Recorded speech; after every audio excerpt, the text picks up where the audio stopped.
So aloha, good morning, and welcome back to the Shonan Chigasaki Pro presented by Nick and Jeep. We've got a beautiful day here at Chigasaki Beach. It's much more suitable for the long distance.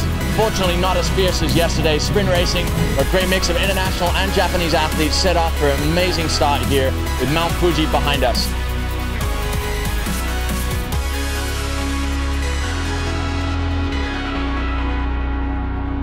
We had a dramatic 10K race. Paul Jackson took the race by the horns and really put on a phenomenal performance today, breaking away from the group, taking the lead and pushing it all the way to the finish to take the win. Yeah, you know, my plan was to go out pretty hard, and I just put my head down and went as fast as I could and just held on. But it was a battle for second between Mo Freitas and Bo O'Brien as they dueled it out for the entire duration of the course. Mo just getting the edge in the closing stages of the race. So Angie blasted away and gave a lot of the men a run for their money too. Yeah, it was probably the hardest race I've done all year, I would say. We got to the first turn and the wind just kicked in. It's like 20 knots. It wasn't really any downwind section at all. It was pretty much sort of sidewind the whole way.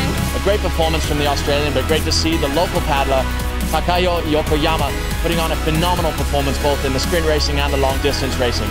So definitely a name to watch out for. So we just wrapped an incredible day of racing, an emotional day of racing, as you can see here as we wrap up the awards ceremony at Chigasaki Beach. It was an incredible event from start to finish, challenging sprint racing yesterday, incredible long distance today where we saw Paul Jackson come into his own. It was his race today, won it by a fair margin, followed by Mo Freitas, and in third, Bo O'Brien. So that means for the overalls and the men's, in third place was Toby Cracknell with a second yesterday and a fourth today. In second place, it was Paul Jackson winning the long distance today and with a fourth yesterday and winning the event overall.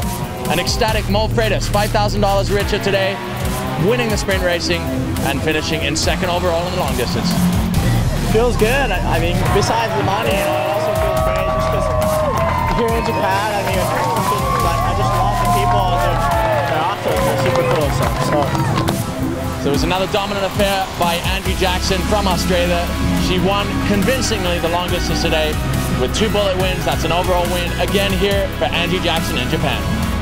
So that's a wrap for here in Japan. What an incredible experience. A big mahalo to all our sponsors, Jeep, Nick, and all the local support. What an incredible vibe it has been here this weekend. We can't wait to come back here next year. But that's it for this year here in Japan. So make sure to come back and join us next month as we head off to Huntington Beach, California for the start of the US trilogy. Keep it right here at watermanleague.com.